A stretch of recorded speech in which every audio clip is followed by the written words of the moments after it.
And welcome again, my friends, to another Living Hope Today study. How thankful I am to God that you're here with me. And today, we find ourselves in 2 Samuel chapter 16, and one thing's for sure.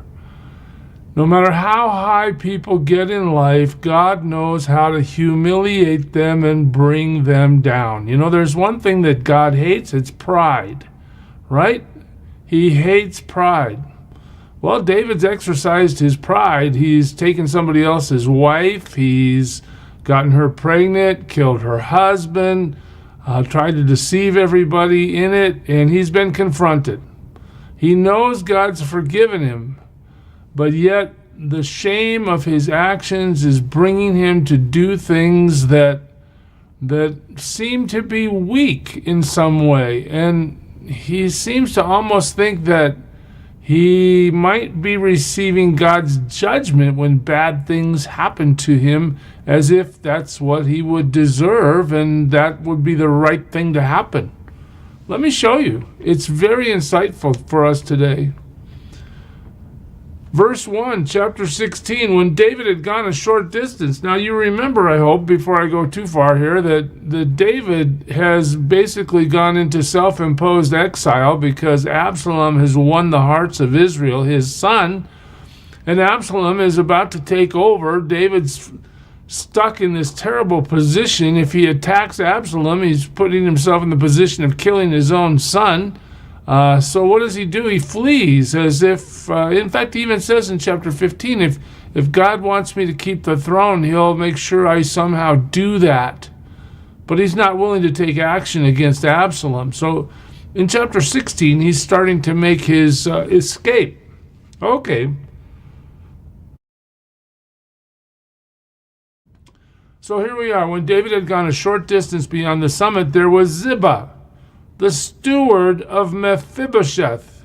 You remember Mephibosheth is the lame young man who is the grandson of Saul, son of Jonathan, who has been invited to the king's table as an act of kindness that David showed to Jonathan's memory. Okay, so Ziba is the guy that's been taking care of him. He's got a lot of sons.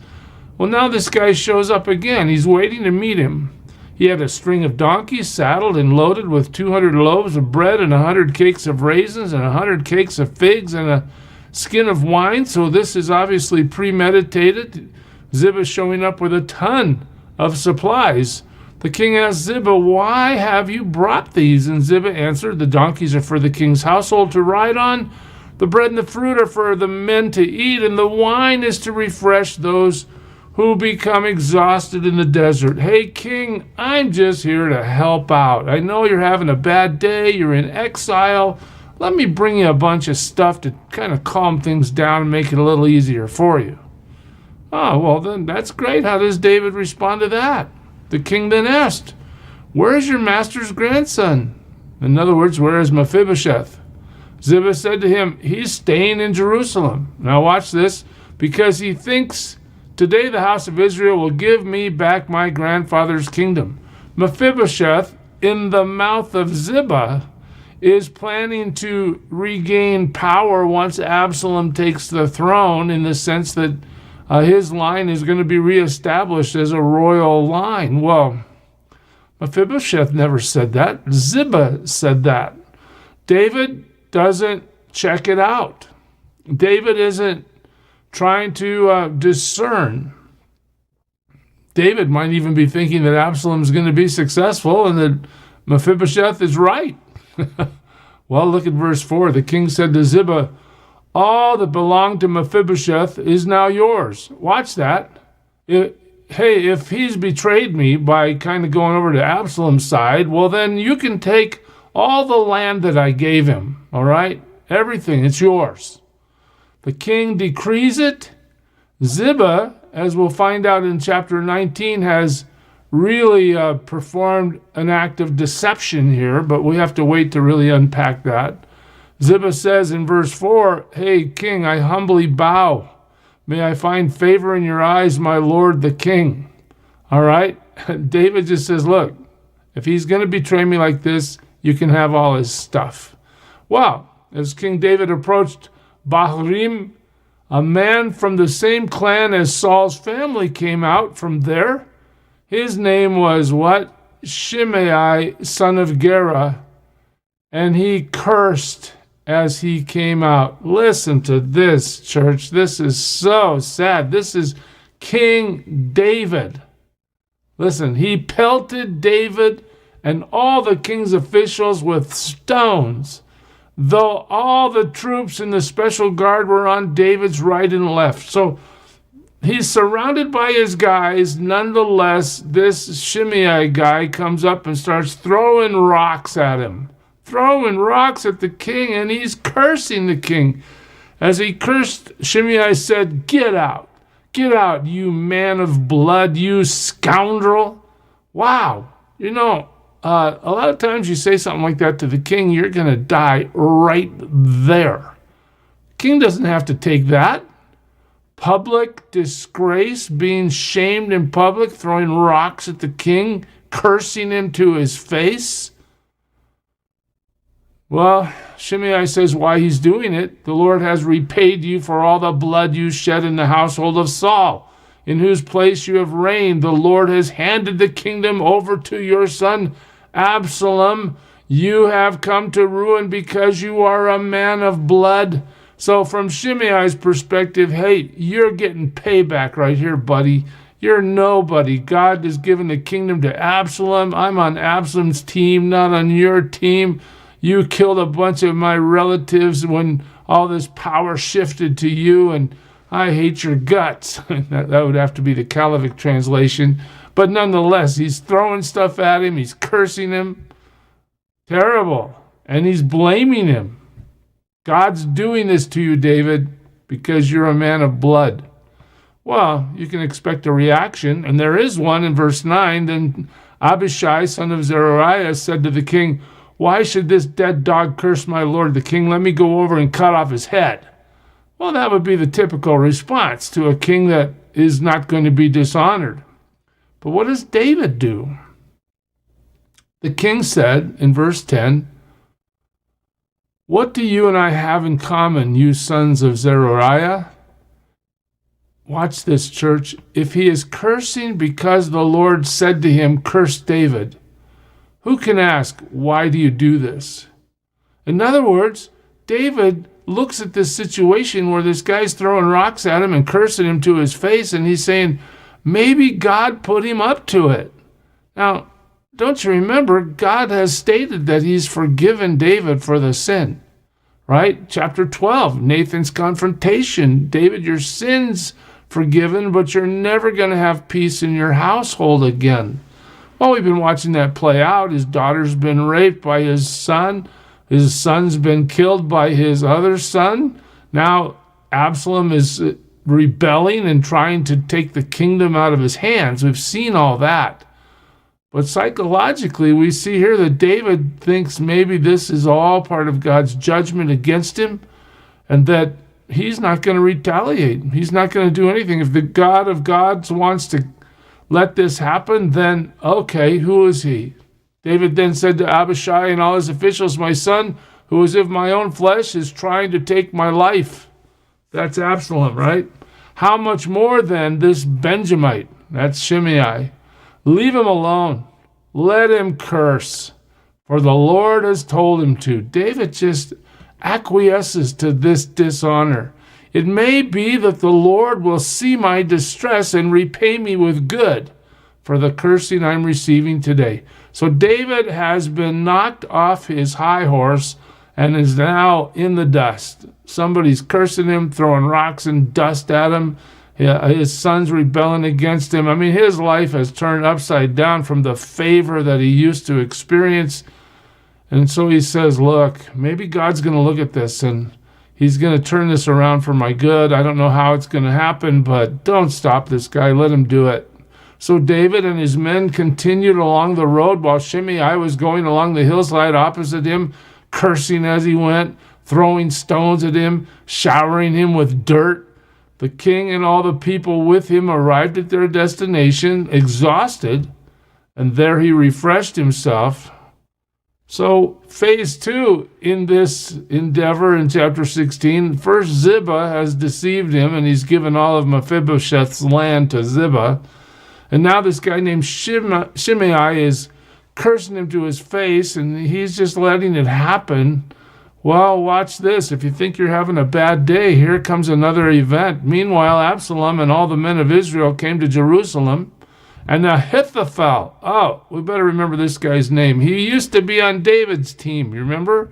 And Ahithophel was with him. So now Ahithophel, the priest, prophet guy, has defected to Absalom's team. Okay, so there he is, and it says in verse 16, then Hushai, the Archite, David's friend. Remember, David has sent him into this situation as a spy. He went to Absalom and said to him, long live the king, long live the king. So Hushai is trying to win Absalom's favor here. But look at this. Well, let me just show you. Remember in chapter 15, what happens? David prays. He knows Ahithophel has abandoned him. He knows he's gone over to Absalom's team. And what does he say? Now, David had been told Ahithophel is among the conspirators with Absalom, so David prayed. Oh, look, David, even in his weakened, upset condition, knows that he is still in the hands of God. God hasn't forgotten him.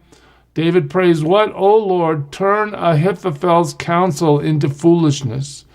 You know, we've always depended on Ahithophel, and if he's going to go to the wrong side and rebel against me with my son Absalom, God, I just pray that you would put words in his mouth that are not godly words, that they're not direction that you really want. They're foolishness. Wow, watch this.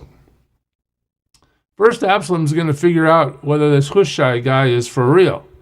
Is this the love you show your friend? Why didn't you go with your friend? In other words, Absalom's saying, I thought you were on David's team. What are you doing over here?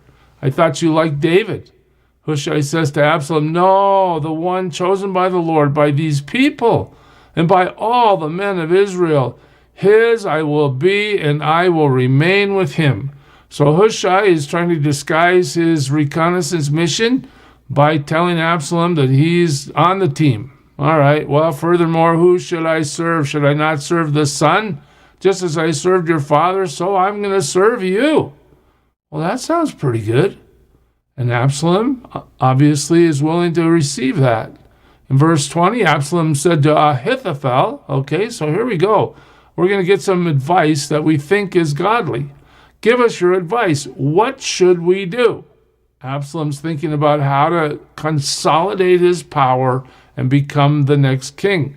Ahithophel answered, lie with your father's concubines, whom he left to take care of the palace.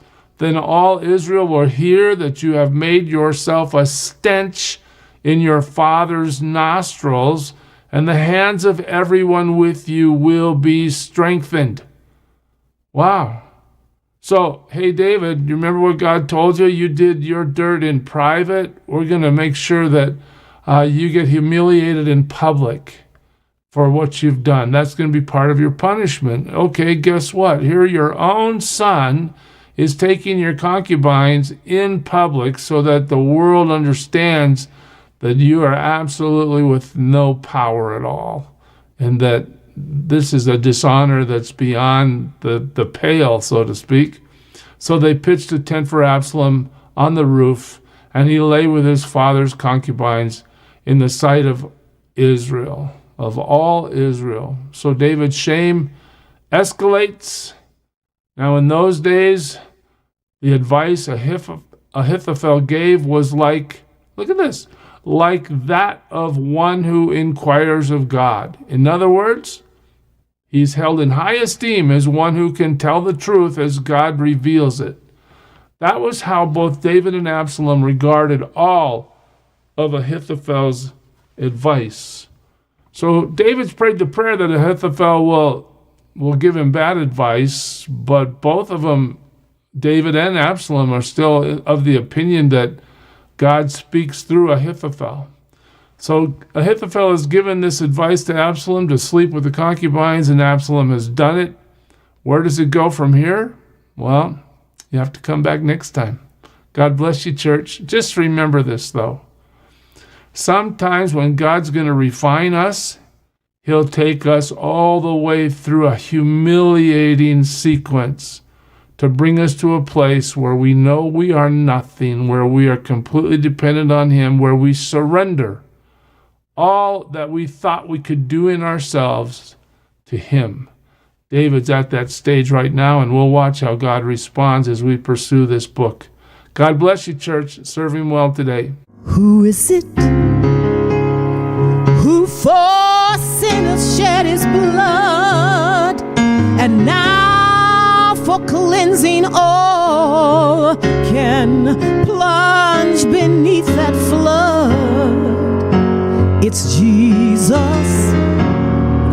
But do you know who he is?